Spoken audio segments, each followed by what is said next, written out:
What's up? Welcome to episode 57 of Comic Book Nation, the official podcast of Comicbook.com. I am your host, Kofi Outlaw, and with me today is my co-host, Matthew Aguilar. What's up, peoples? And we've brought back our queen of anime for some non-anime related talk. Mrs. Megan Peters is on here. I don't know why I said Mrs. You're not married or a school marm or anything like that. Miss Megan Peters is I'm back on the podcast today. Yeah. So, like I said, sorry, anime fans, we didn't bring back Megan to do her usual dog and pony show. We're going to be talking about, because she has much more knowledge than that. So we're going to kind of break her out and talk about some other things. Like, in our news flash today, we will be talking about the G.I. Joe franchise, which just got a new lease on life. We'll be talking about Margot Robbie's Harley Quinn and where she may be popping up in the DC movie universe.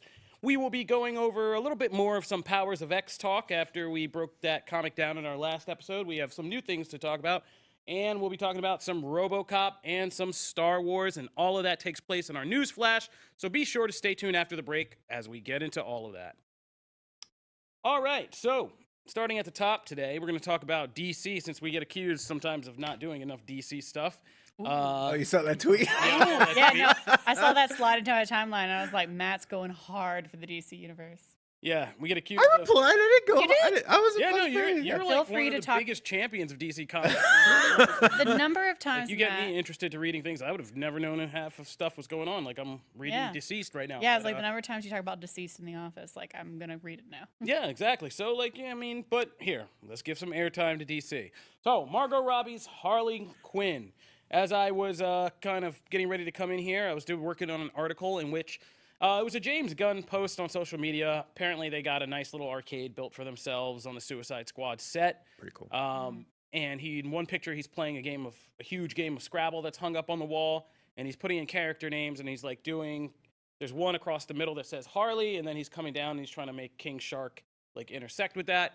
And people are running with that saying, oh my God, this is like our first confirmation that Harley Quinn is coming back for Suicide Squad 2, or the Suicide Squad rather, the reboot, which was kind of in flux whether she would be making it back for the sequel. I mean, at first, originally she was, then she wasn't. Then earlier this year, we got a rumor saying that despite, what you're hearing, she is going to appear in the film. And now people are taking this as confirmation that, Harley Quinn's coming back. Margot Robbie's currently at work as Harley Quinn and filming Birds of Prey, which is, getting down and going to post-production because it's getting released early next year. But do you guys think she's coming back? I mean, like, to me, it's almost a guarantee. Like, Yeah, she's coming it's back. kind of. I assumed that was happening. The only thing that would prevent it would be like scheduling, Yeah. right? Like, Yeah. she does have, a DC schedule right now. She has Birds of Prey. If that does well, then we've already heard presumed timeline of her doing a Gotham City Sirens movie, and then there being a Birds vs. Sirens crossover movie. So yeah, it seemed like and she also had like 50 projects in the DC universe. Yeah. There was that, another Suicide Squad movie, another Joker and Harley Quinn movie that was at one point going to be. Because she was the linchpin. She Yeah. was the Yeah. thing that everyone resoundingly said we like Yeah. that character. She was the DC Wonder Woman. And I Yeah. actually made a joke in the article that she is to DC now like what Robert Downey Jr. was to Marvel like back in the 2000s. Like, Good job, like, Margot Robbie. yeah, exactly. Get that money, girl. Like, I mean, basically, yeah, she hops on here and then she just is like everywhere, and she's somebody you can bank and build a franchise around. So, I mean, I'm not too surprised. So far, we've already we know Viola Davis is coming back as Amanda Waller in the Suicide Squad. We also have gotten multiple teases that Joel Kinnaman will be back as Rick Flag in the film. So bringing those people back and not bringing back Harley Quinn, even if it's just for like a smaller appearance or a role in the film, depending on like what Margot Robbie's available to do, it seems like it'd be crazy. And it seems like especially crazy not to give James Gunn that character Yeah. to play. James Gunn with Harley Quinn Ugh. using Margot Robbie. Yeah. I mean, I can only assume. I mean, everything that we read, that Birds of Prey, it's looking good. I'm sure that Warner Brothers feels confident with it, at least enough if they're like, oh yeah, take her back for Suicide Squad. Clearly they're happy with her. And added to this story was the fact that James Gunn kind of hinted that like he's not interested in doing like bigger DC universe kind of cross-in ties, and he kind of threw shade at this suggestion that or the question that will Batman show up in the Suicide Squad, because Batman, of course, Ben Affleck's Batman makes an appearance in the original Suicide Squad, back when we thought this was all cool in the DCEU after Batman, Superman was all connected, and we're like, oh, it's all connected, it's so great. And he has those little cameos, those crappy cameo appearances in Suicide Squad. But is that one of the worst post-credit sequences ever? ooh, Suicide Squad? With him showing up just- with it's just nothing sitting at a happened. table and he's talking to Waller. Oh, Yeah. no, I actually liked that Did one. you? Yeah, Okay. actually, the Bruce Wayne one that leads into Justice Yeah. League, I did like. Okay. What I'm talking about is just like the flash. Yeah. Suicide Squad is mostly the first half of the movie. It's just repeated flashback sequences. Him chasing the Yeah. car and all yeah, that. him chasing the car and Joker and Harley, and then Amanda Waller Yeah. just throwing these scenes and her like little backstory. I mean, they were so bad. I am also just but really at excited at for least King the Shark. flash part was okay. Yeah, the flash part Flash was part The was flash good. part was great. Like Flash I part was was That's how like, you do it thank well, you. Thank you like- for doing it that way. Yeah. they tried to put drama into the Batman scenes with Yeah. him and Deadshot and Deadshot's daughter and him. See, I talking didn't about- mind the Deadshot one either. I didn't mind it, but it wasn't great. Like, Yeah, coming off of but- Ben Affleck's Batman being Yeah. this like hardcore Yeah. bruiser, and he's having like a heart-to-heart in this alley with Deadshot and whatnot, and like, I don't know, it was weird. But we don't need him for this because, I mean, obviously the first thing is Suicide Squad's already in a weird enough place with how this movie relates to the first one. Is it a reboot? Is it a sequel? It's kind of been like People they're- keep calling it a relaunch. yeah, It's gonna and be that's a what lot it is. of They keep confusion. hedging their bets. They keep Yeah. saying things like, "Oh, the things that have happened in this universe have happened, but this is a new story." I wish and Gunn blah, would blah, just come out and say like, "Hey, we're keeping all the stuff you loved. Yeah. Let go of everything else because if Yeah. it didn't work the first time, we're not keeping it." It's so, not gonna work you the know, Not going to talk about it. Like, yeah. So does that mean we are or are not going to get Slipknot back? Slipknot's dead. He's dead. No. Okay. Yeah, he is. Were you dead. wait? Are you a Slipknot stan? I mean, if I was gonna stand in part of the movie, it would be him. Well, he tried to run, and now he's dead AF. R.I.P. King Slipknot. Shark, man. Yeah, King I'm so Shark. stoked for King Yeah, And I Shark. King want to see Shark, Harley that's gonna be Quinn amazing. and King. Like, I mean, there's just so many characters in this. Like, I want to see Harley Quinn just like with a league of people like King Shark, Ratcatcher. I mean, Yeah. who was Polka Yeah. Dot Man in this? I forget. It was it? Yeah, it was Polka Dot Man. Yeah, Mm-hmm. and just seeing those B-list villains, and then her, and then whoever, like if Idris Elba, whoever he's playing, like Bronze Tiger, whoever, being Ugh. like again like the serious one, and Harley Quinn just being in that, like that'd be great. So forgot That's about gonna Elba. be you need that good. element. So let's hope this one's true. All right, moving right along. So we're gonna talk about G.I. Joe, a franchise we all pretty much thought was dead by this point, like deader than doornails after that unfortunate run in the late 2000s with the. You didn't Rise like of Cobra. Retaliation? No, I Also, oh, whoa, why was whoa. my voice so high? No, It was no, so high. Soldier Boy, I did It's not. so high. I don't know I why did I not. went that high. Like, okay, anyway. I actually like Rise of Cobra better than Retaliation. Whoa, what? Yeah. Oh my god. Retaliation You're is witnessing- such a dumb movie, like, and it's so bad. Compared to Cobra? At least Rise of Cobra tries to have stupid fun with its premise, like with the accelerator suits and Marlon Wayans and like Channing Tatum. We're witnessing the Retaliation moment. is just like a bad B movie that's sad and not even exciting at all. There's nothing G.I. Joe about it. I mean, the Ninja Cliff thing is like the only. That's a very G.I. Joe That's like a sequence. very but there's like one. and The sequence. Rock embodies a G.I. Joe character. Yeah, but it's Okay, really no, super Rock cool. does embody, but also we're witnessing the moment Matt's having a full mental breakdown. Oh no, I just never heard any. That's one of the almost like sure bets No. in geekdom is that like that movie gets trashed on. So I'm just amazed. No, that's awesome. No, Love what you love. I'm just I like Rise of Cobra for the stupid fun that it is. Baroness was terrible though. Nah, I think Baroness was not. Oh, Not even. Wait for the special podcast Again, episode. accelerator suits. There's going All to be right, a but full listen, we episode. can all agree that the best part of all those movies is what they're distilling down into this new project, which is a Snake Eyes spin-off with Henry Golding, who's in Crazy Rich Asians, and he's in this new movie with Amelia Clark. Oh, yeah, Last the Christmas one. Yeah. I know. So- What a great announcement timing. The trailer for Last Christmas comes out. looks and it's so like, good. Also, you see this rom-com? Guess who's gonna be in G.I. Joe? Like, that's like such I'm perfect so timing. excited for that movie. When's Amelia Clark joining the franchise? That's my question. She's not busy. She's So on Game of basically, Thrones. so we're getting a spin-off, and okay, so it's exciting because you hear Snake Eyes, you hear this guy who's Henry Golding, who's a really fast-rising actor, and it sounds good. Of course, there are some caveats to this, and a couple of them are the director, Robert Schwentke, I don't know how to say his name, Schwentke, the guy who directed the last two Divergent movies, so that's already a major red flag. on this. And the other one is that this story will be about Snake Eyes as a kid Yep. using his, not the whole time, but like losing his father It's like, and having to get revenge by joining a ninja clan. So it's essentially basically like it's every kung fu story ever with a G.I. Joe kind of brand slapped on it. So it's not even going to really, so it'll lead up to how he becomes Snake Eyes in G.I. Joe. So it's really not about G.I. Joe. So it's a that prequel. much. Yeah. And Now, here's the thing.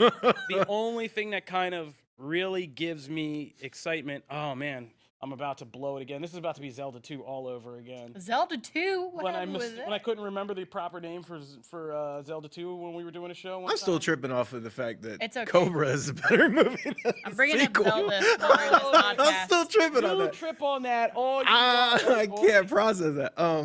Okay, so I think it was no. It was G.I. Joe, I believe Renegades, was it? Oh, the adult cartoon that was kind of Yeah, like, yeah, I don't know if this was not it. adult, but you know what I mean. Yeah, like yeah. more mature. kid. Yeah. Yeah, it was older.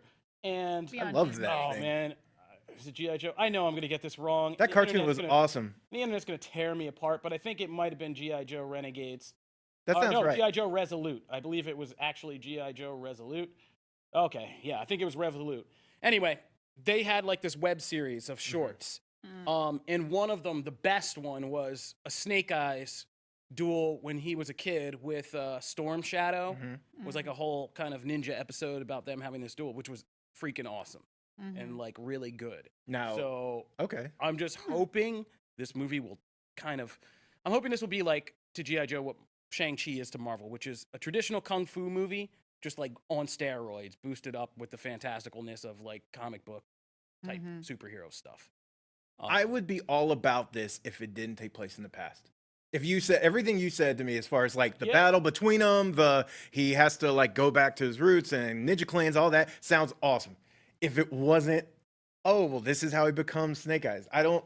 Snake Eyes is cool in and of himself. I don't need an origin story. He's a badass. I just want him to be a badass.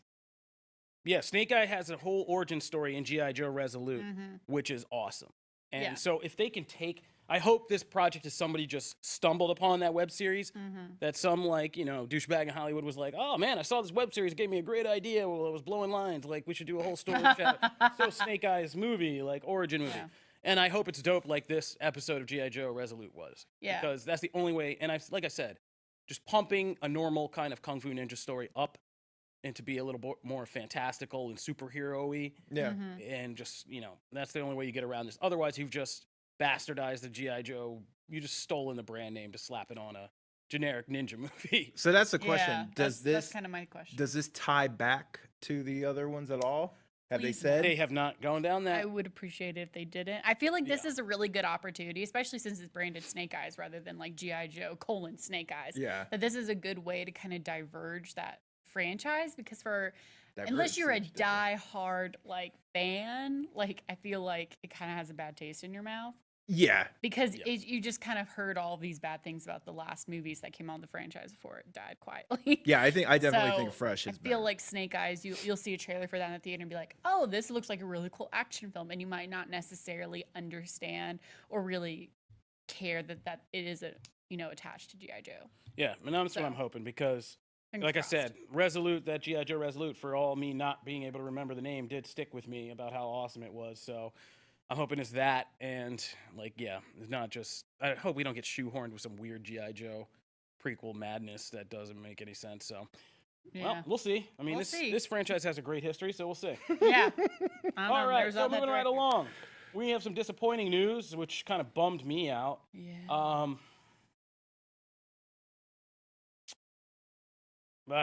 Neil Blomkamp, director of District 9, Elysium, has dropped out of directing the Robocop reboot, which sucks because we were really excited when we heard there was going to be, Robocop reboot is not words that make people excited anymore. Thank you, No. Joel Kinnaman.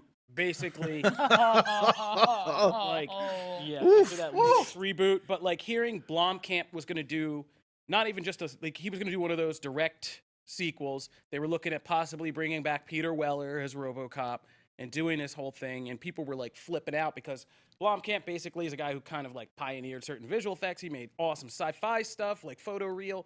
It sounded like we could get a really cool like RoboCop story, even like out of the Dark Horse era, something more heavily sci-fi. Who knows where he could have taken it, and it would have been great. Except now he's not in it. He has another movie he's going to shoot for MGM, and I'm kind of excited to hear it. It's a horror thriller. He's taken on a horror thriller movie, Blomkamp, so it'd be interesting to see what that is. But it's now just moving on, so he couldn't do it. So they're not killing the film. The film's still moving on. He's just not going to do it. And he even said something along the lines of, I'll be excited to watch in theaters with other fans. And it's like, well, you're like the only one at this point who will be excited to watch that film in theaters with other fans. Because now, I mean, like, Was there already a script and stuff, or no? Yeah, like, was he just directing, or did he do, like, writing or, like, anything like that? Because then it's like, if they're still going with his broader outline or his vision, then it's a little more interesting. He had a script for it because he even had a title called RoboCop Returns. Oh, then I feel like he had a solid bit of work to do with this film. Yeah, and the original script writer, and the original RoboCop writer, Ed Numere, had stuff he was doing. They were working on a script, it says. Okay. Yeah, earlier this summer, it said early back in June, they were still working on the script. But they had the idea. They had the story. I mean, he had everybody kind of involved that he needed. Like, they were, I mean, this was in the process. So we could still then see at least a partial. Yeah, like vision. some kind of broad interpretation of what he meant to do. Unless a new director comes in, looks at that script and says, nah, and then does rewrite. Which does happen Justice League treatment, that should work out well. Yeah. Oh, yeah. That's I mean, but like, I mean, it could all work out, and we could get a great, like, new director. But I think at the same time, we'll all still be wondering, like, what would have Neil Blomkamp's, and he's quickly just becoming the director of that. Like, we all wonder what Neil Blomkamp's Halo movie would have been like. Yeah. We all wonder what Neil Blomkamp's Alien 5 would have been like if he had gotten to do that like he was on the way of doing. And now we're going to wonder what Neil Blomkamp's Robocop. At this rate, we're going to need a Powers of X freaking timeline just so we can have one where we get actual Neil Blomkamp movies that we wanted to see instead of Chappie. Well, hey, if he needs a job, Akira needs a director, so... That is true. Akira does need a director, so... I mean, he's like the only other guy I would trust probably doing that besides Taika Waititi, so, there you go. We just came up with an idea. Neil Blomkamp, save Akira. Please. All right, but we'll wait and see what happens with RoboCop Returns, and maybe we'll all feel better about it if it's announced like James Cameron's doing it. I don't know. All right, moving right along.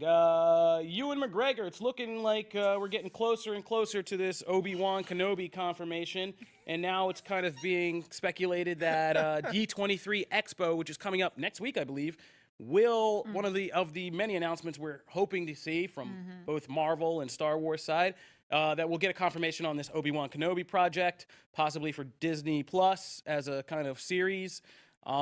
This is a project that's been bouncing around.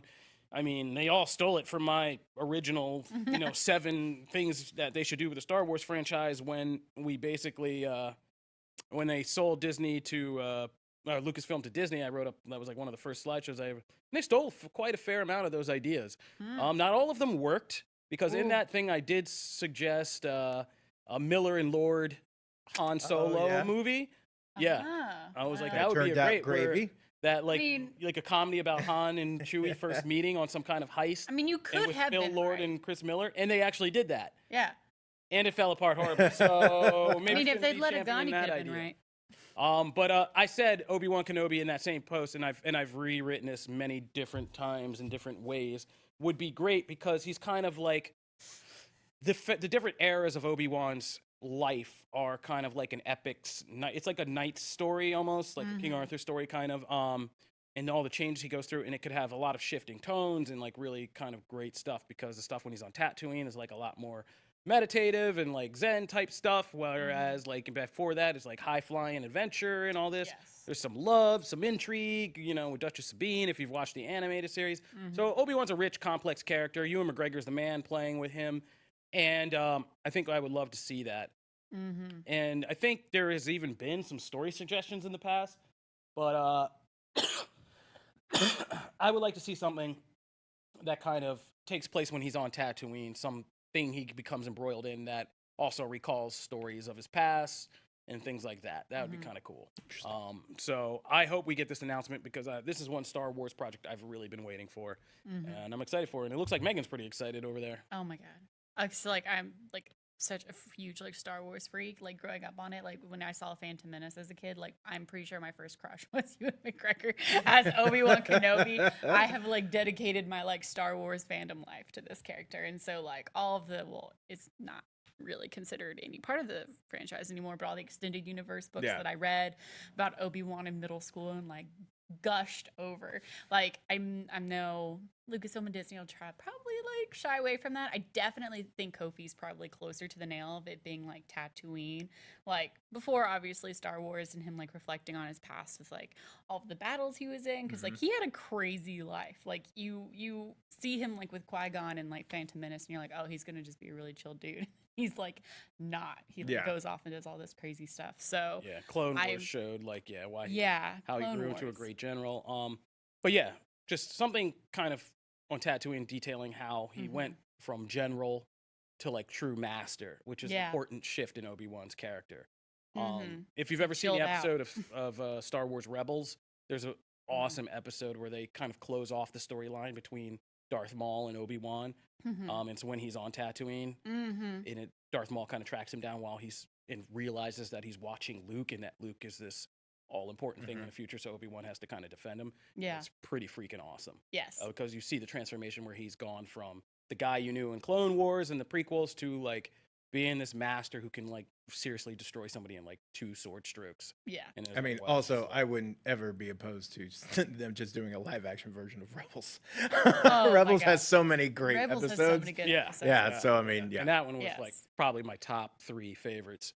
Of him, so. And now that you've brought this up, I just want Darth Maul. I just want to bring Darth Maul back. Like the choreography of that fight. I mean, with the backing of Disney and Lucasfilm, with the money that they're going to be willing to put into Disney Plus, if that is what this project goes into, I would be very surprised if this became like a movie. I feel like Disney Plus is like the perfect place. And I think it's a good time because there's a lot of themes of Obi-Wan being so powerful that is echoed in the original Star Wars of him being so powerful, but like having the wisdom to know what to do with that power. It's not just like go out and conquer the universe, go out and cut down all the dark side in the Empire. Like he has to play his position.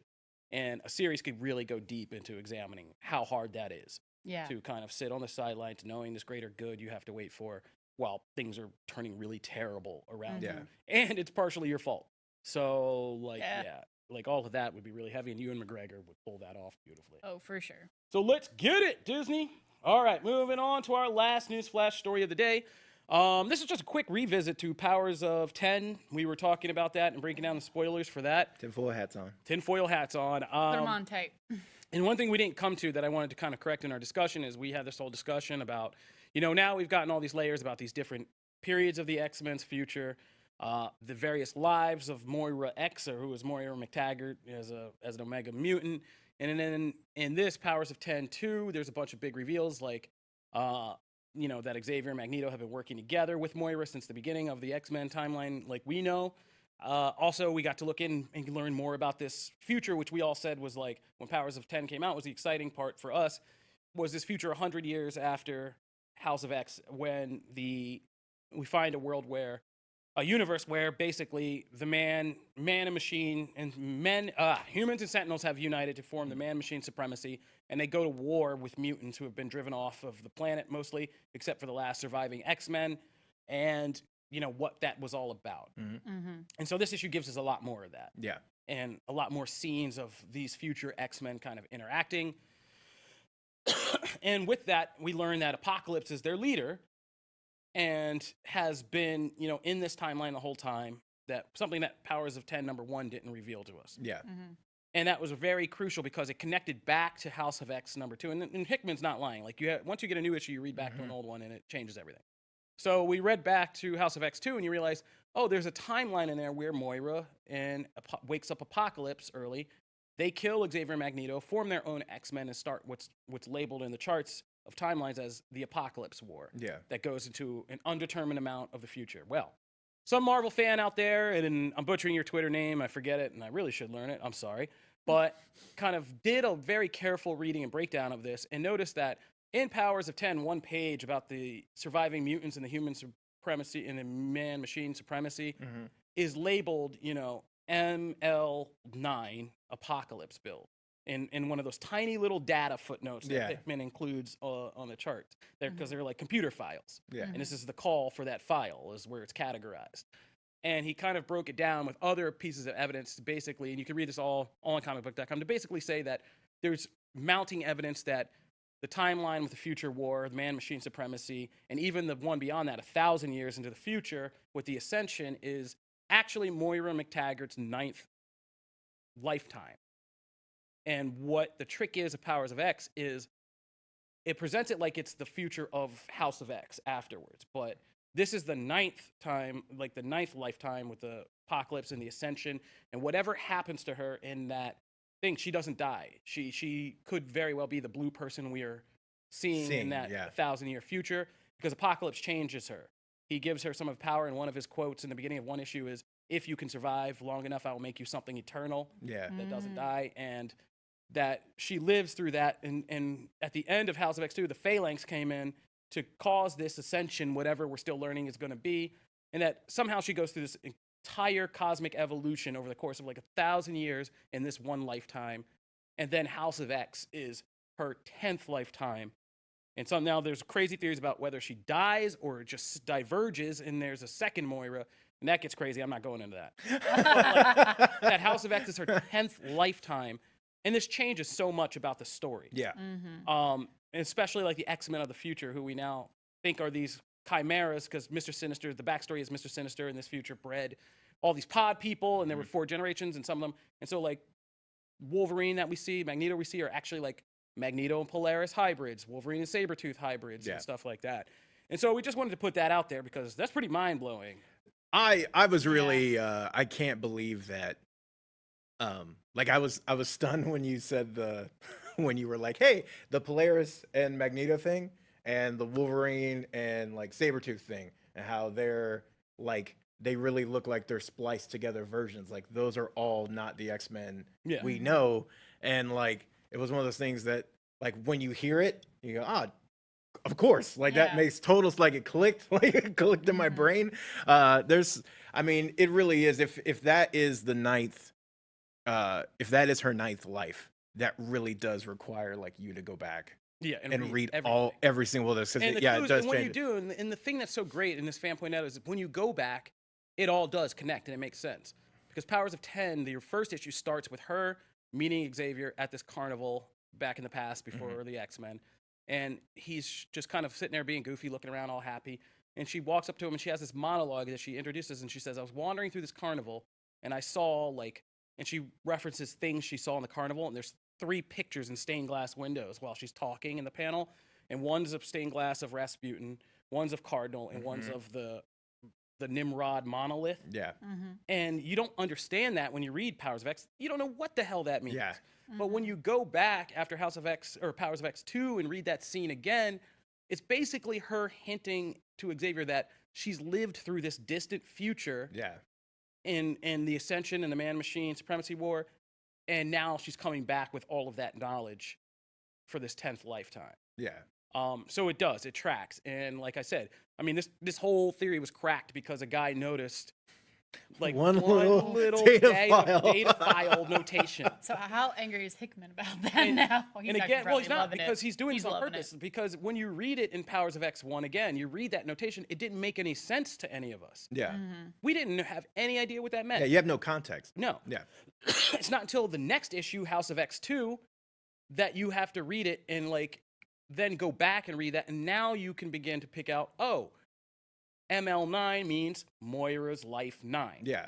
And the Apocalypse build is because that's when she became an Apocalypse being. Yeah, it would be frustrating for him, I imagine, if he wasn't planting seeds and someone just guessed it. But these are things he's putting in there specifically for you to find. Yeah. And he's forcing you to reread. Yeah.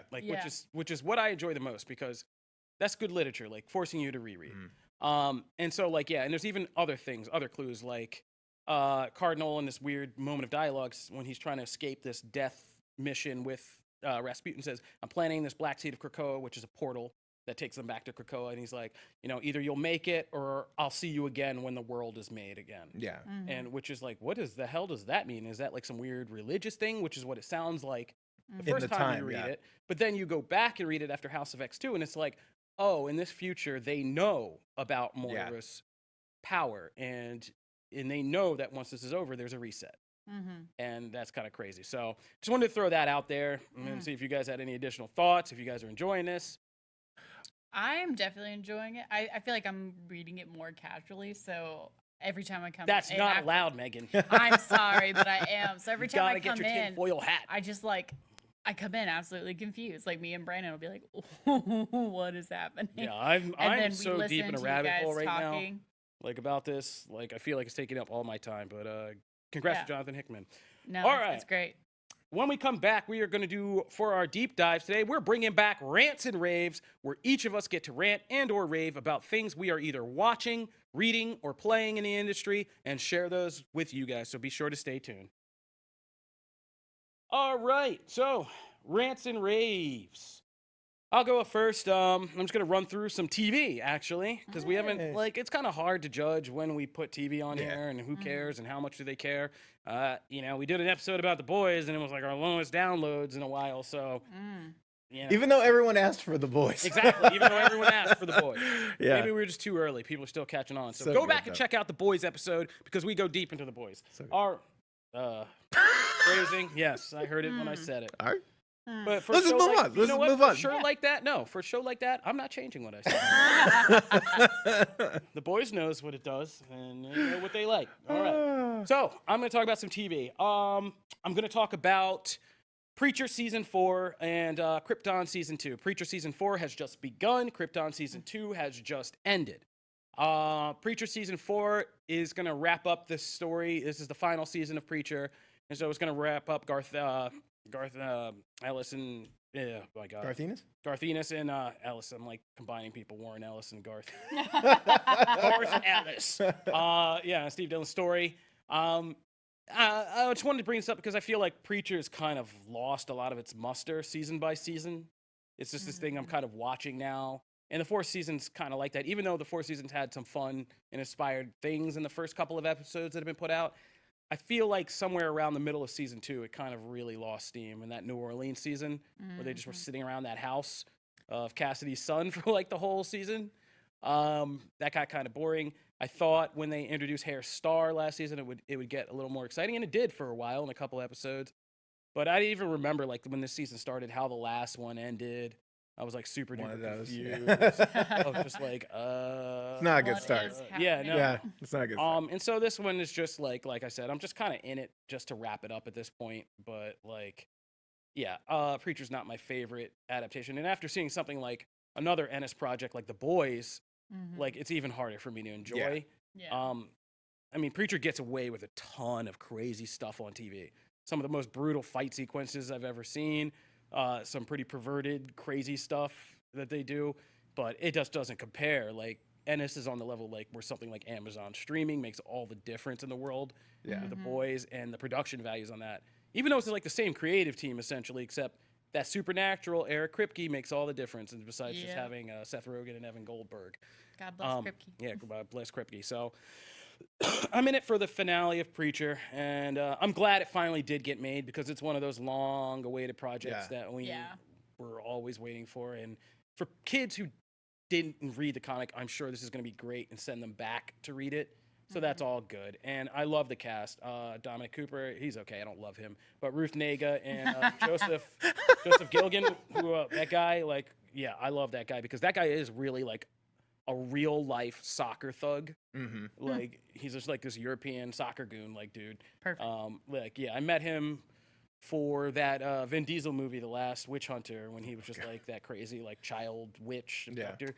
And that dude is just straight up what you see on screen is like what he is in real life, and I love that dude. So I dropped off with Preacher, like, geez, after the first season, I think I dropped off with Preacher. How close is it to, as far as like the ending of the book? Like, are they even close to that? Did they make it to like anywhere near the ending of the book, or is it like cutting off way ahead? Like, I never actually read the ending. I only read like, the first volume. From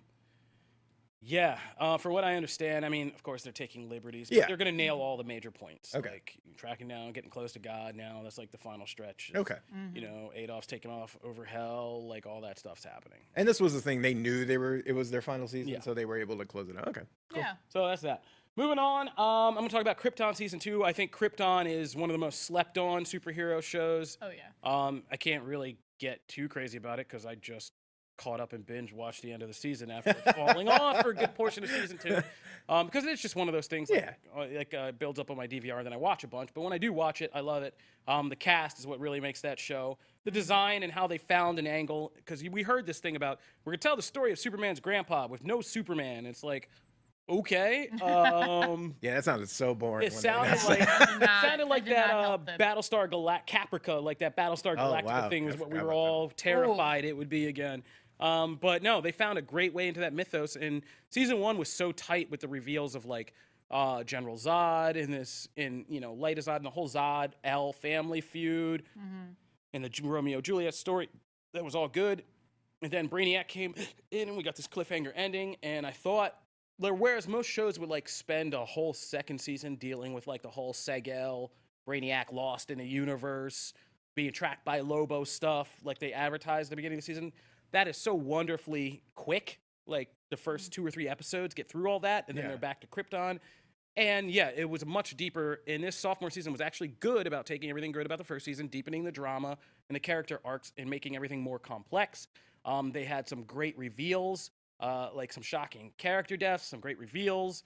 Some great sequences with like Doomsday and all that. And I'm not going to spoil the end of the season for you. You should go watch it. But let's just say I'm excited for a season 3. So if you haven't been checking out Krypton, and you're looking for, good comic book TV shows right now, definitely check that out. Don't let it go dead class on us, man, because I love that. Finally, I'm going to just say a quick thing about, since BD's not here, Brandon Davis isn't here, I'm going to talk about Fear the Walking Dead, which came back for the second half of season 5.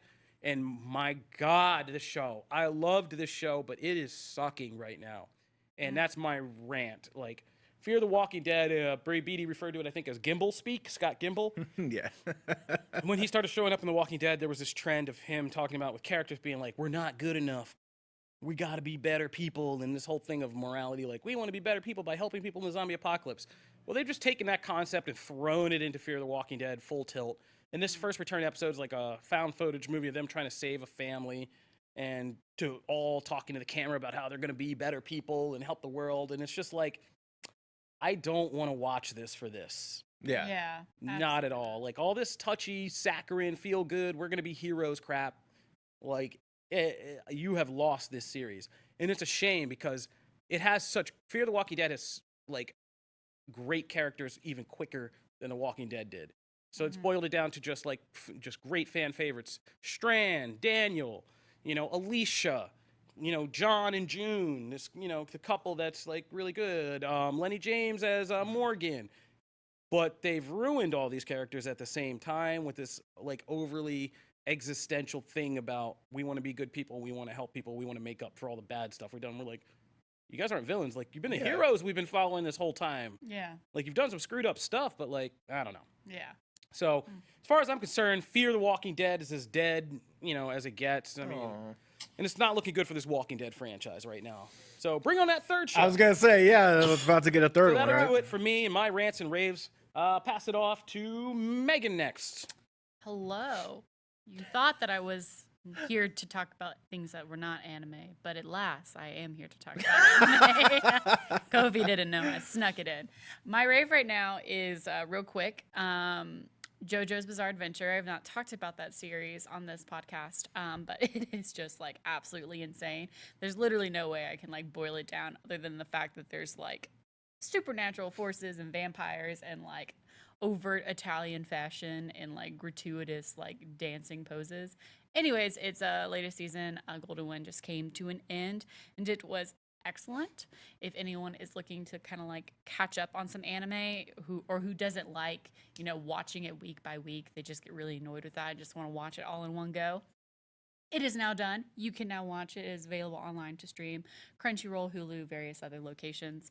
And if you're someone who wants to actually watch anime while it's airing, a show, Demon Slayer, has just taken social media by storm. It was like trending like for 2 days worldwide on Twitter. I don't know what I I like just Twinder. said. I like Twinder. Twinder. Twinder. I like Things Twinder. confused. Make Twinder. sure you I send like out the Twinder. right things on the right platform. Twinder is a terrifying idea, and I regret saying it. But Wipe down. yes, but You can take your shot in 100 characters or less. Ooh, I just did oh something. no, I need to copyright this real quick. Yeah, but you gotta do it. But Demon Slayer, it's an excellent show. That's definitely a rave for me. A second rave for me is also, it's not a new thing, but it's new to me because of all the writers here at Comicbook.com, I have not seen like a lot of like staple films like Back to the Future or anything. You haven't seen Back to the Future? I didn't have know that. now. Oh, okay. I have This is now. where this is headed. I have now because this weekend I'm going to visit my best friend whose husband just bought a DeLorean.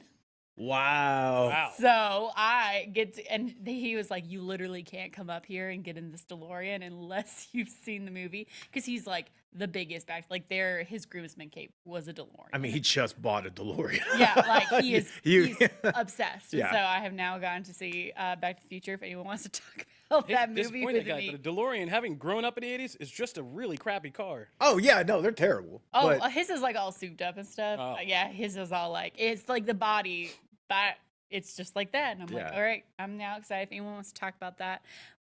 My rant for this week is probably a rave to everyone else, but also the comic book staff people. I've never watched like scary movies, but chapter 2 is coming out and I am obsessed with Stephen King. I love his novels. And so I loved the novel for it. And I've never seen the first one. I never saw chapter 1 because I was too scared. I was too chicken. So I will be watching that this weekend, and I'm just ranting because I'm scared. oh, I was so scared because I thought you were gonna rant about the first one. Like, no, I love that movie. No, I'm wanting encouragement here of why. It's so good, even if you're not like, because I'm not either. I'm not a giant can't. horror genre fan, but that movie's just great. Okay. The movie's just good. All right. I'm really looking for hype here because I'm watching it like in literally probably like 5 hours. Man, Back to the Okay. Future and It. Yeah, that's, Yeah. a good, One that's a good week. lineup. You're not going to be disappointed with that. Yeah, I'm catching up. But yeah, I haven't seen any scary movies. So again, if you want to hit me up with some terrifying ones, I'll tell you this. My boyfriend was like, all right, we're going to start you with scary movies. This is where you're going to start. I was so low on the level. We start with Ghostbusters. Oh, my God. Wait, had you not seen Ghostbusters before? No, because I Well, was I mean, too scared. that was too, I mean, I was things were too edgier scared. back then. Yeah. I legitimately It got was like scared. a PG, that was like when PG was still like kind of edgy. So wait, did you watch Ghostbusters yet? Yeah, I loved it. How was it? Okay, It's pretty great. I absolutely loved it. Up until now, the scariest movie I've seen was like Jurassic Park. Oh wow. And I still had to like, I mean, a lot of people were scared of Jurassic Park. That's like, I had to like close my eyes for a lot of it. yeah, like a lot of people were scared for Jurassic Park. There's a lot of scary moments in it. So like, yeah, Ghostbusters is a lot lighter fare. Yeah. So there's that. I'm watching The Mummy in a little bit. I know that's. Oh, I not, love like- that movie. I know it's not scary, but I'm just You should mainly. watch both of the things. You should watch the prequel first and then the original afterwards. Yeah, I'm scared. I Those think I are- do yeah, those worse with like classics. paranormal scary Yeah. things. So I'm not I don't know. I've never seen it, but I know like the book. So like I'm like kind of scared, but kind of not scared. But Don't worry. anyways, They take out the child gangbang, so you're safe. well, there we go. I'm feeling immediately better. Yeah. Anyways, that's my rant. Please make fun of me for That being was my such a rant baby. about Stephen King. Wow. So there you go. Okay, so I'm going to segue Child from gangbangs too. There's no coming back a from that, wonderful book Kofi. for children. Actually, was my first thing. Oh, Come on. I'm not kidding. That was the first thing on the card. Oh, Wait a And so minute.